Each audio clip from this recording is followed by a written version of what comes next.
practical civil engineer.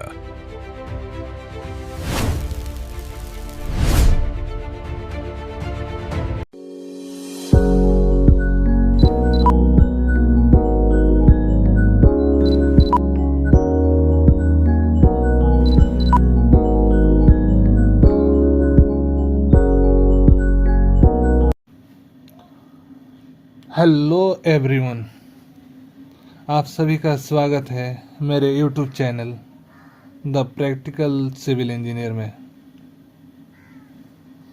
आज जो हम टॉपिक डिस्कस करने जा रहे हैं उसका नाम है स्टैंडर्ड डेविएशन। ठीक है ना।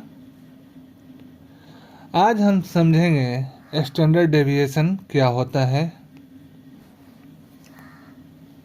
कंक्रीट मिक्स डिज़ाइन में इसकी ज़रूरत क्यों पड़ती है और आखिर कैसे यह कंक्रीट क्वालिटी कंट्रोल में इतना इम्पोर्टेंट रोल निभाता है। तो ये क्वालिटी कंट्रोल के मामले में भी इस टॉपिक का अहमियत है। एक्चुअली क्या होता है कि बहुत सारे स्टूडेंट्स और साइट इंजीनियर्स को कन्फ्यूजन रहता है कि स्टैंडर्ड डेविएशन आखिर यूज क्यों करते हैं और इसका प्रैक्टिकल मीनिंग क्या होता है। तो इस वीडियो में हम बिल्कुल आसानी से आसान लैंग्वेज में और प्रैक्टिकल एग्जांपल के साथ समझेंगे कि स्टैंडर्ड डेविएशन होता क्या है। ठीक है ना। तो आइए शुरू करते हैं।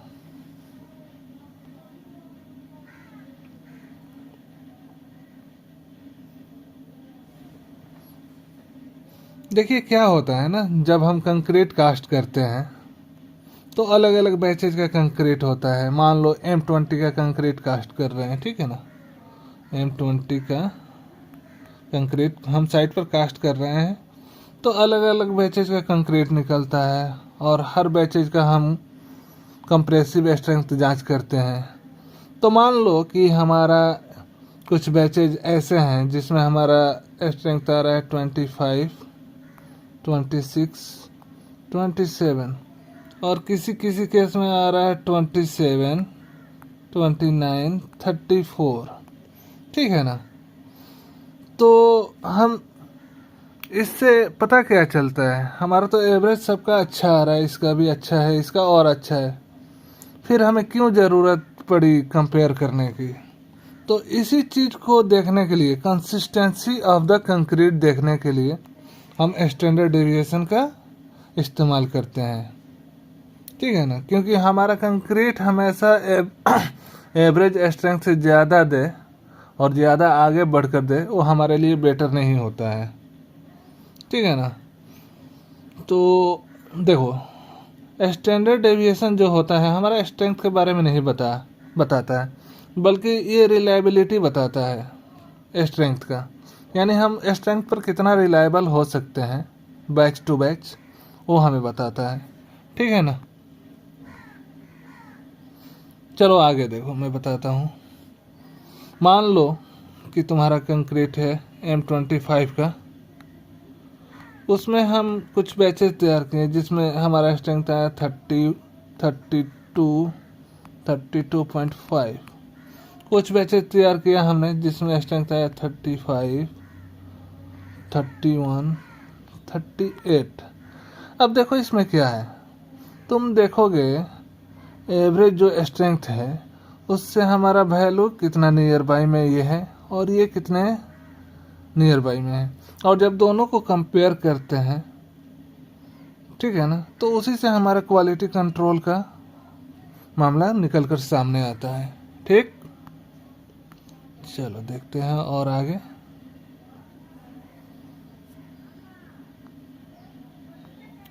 देखो, हमें कोई भी स्टैंडर्ड डेविएशन निकालने के लिए हमारे पास एक फार्मूला होता है, under root sigma x minus X bar का whole square divide by n-1।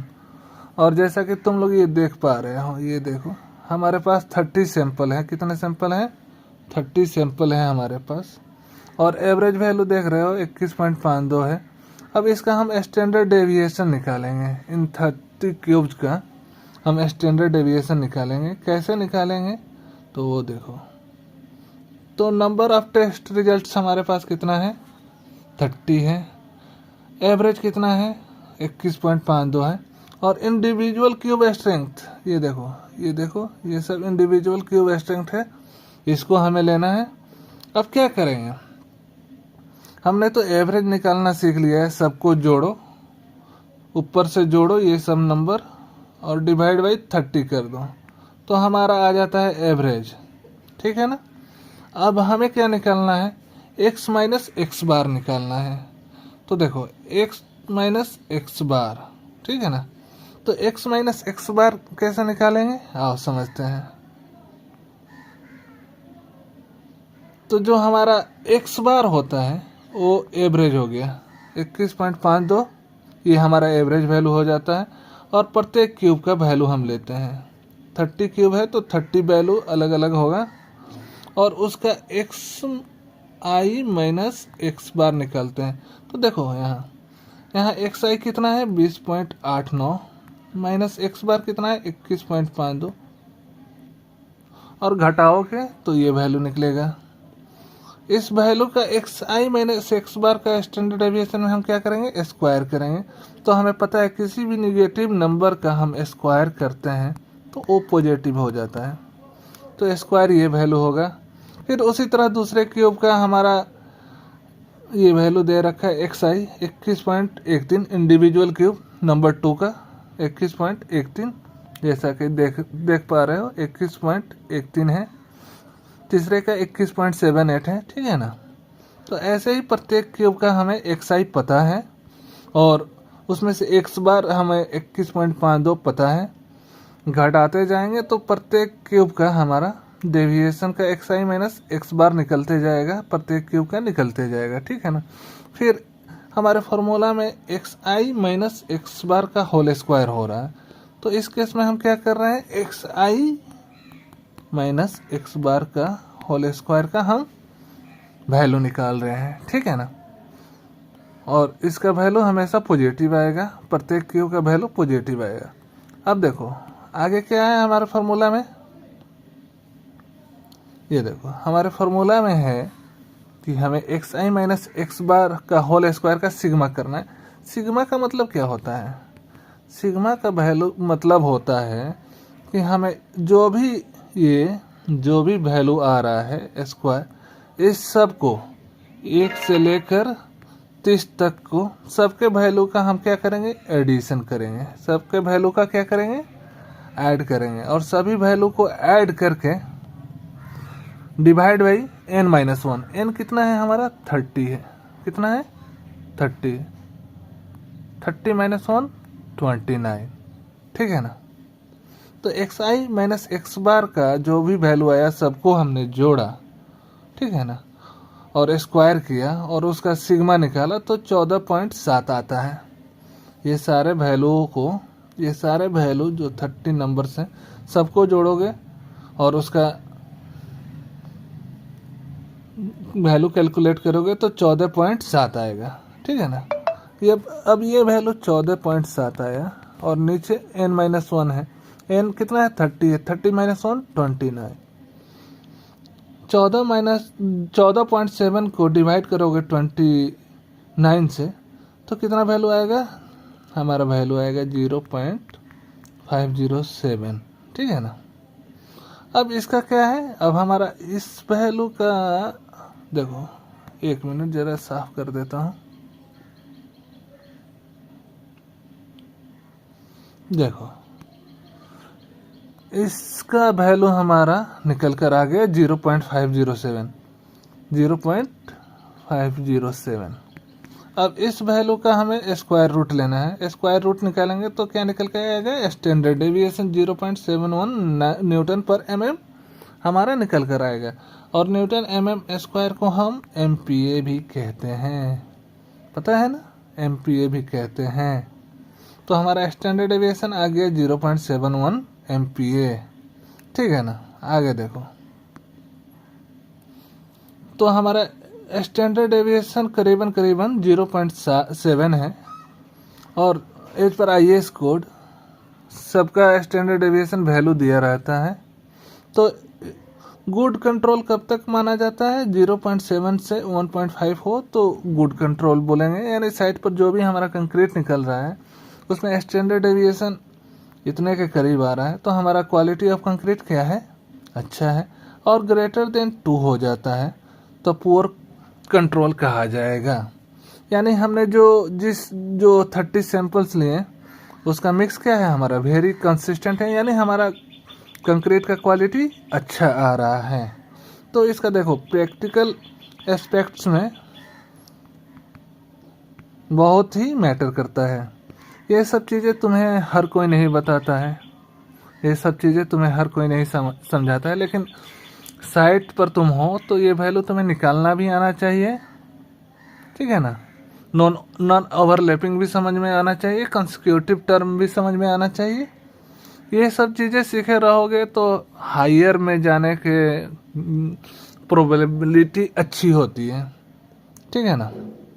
अब देखो इसके साथ एक और चीज़ मैं बताना चाहूँगा कि टारगेट मीन स्ट्रेंथ। देखो as per IS code IS 456 एक वैल्यू देता है जिसमें हम FCK प्लस 1.65 एस लेते हैं। एस क्या है? Standard deviation. तो मान लो हमारा FCK है 15, ठीक है ना, कंप्रेसिव स्ट्रेंथ 15 है। इसको 1.65 इंटू एस कितना निकला? 0.71। इससे गुणा करेंगे तो हमारा ये क्या निकल कर आता है? टारगेट मीन स्ट्रेंथ निकल कर आ जाएगा।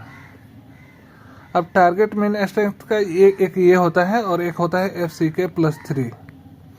एक मेरा पुराना वीडियो है उसमें मैंने पूरा डिस्कशन किया है। तो FCK 15 है प्लस 3 18 MPa, यानी इस वैल्यू और इस वैल्यू में जो ज़्यादा होगा उस वैल्यू को हम मानेंगे टारगेट मीन स्ट्रेंथ।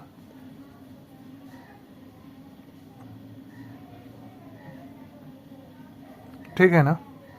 और हमारा एवरेज वैल्यू 21.52 आ रहा है जो कि सेफ है, ठीक है ना।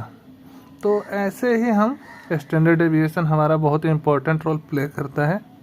बाकी तुम हमारे चैनल प्रैक्टिकल सिविल इंजीनियरिंग को सब्सक्राइब कर लो। और भी महत्वपूर्ण चीज़ें हमारे पास है, बहुत सारा डॉक्यूमेंटेशन, बहुत सारी साइट इंजीनियरिंग का जो लीक से हटकर है, जो यूट्यूब पर सिखाया जाता है उससे हटकर है। यहाँ क्वालिटी कंट्रोल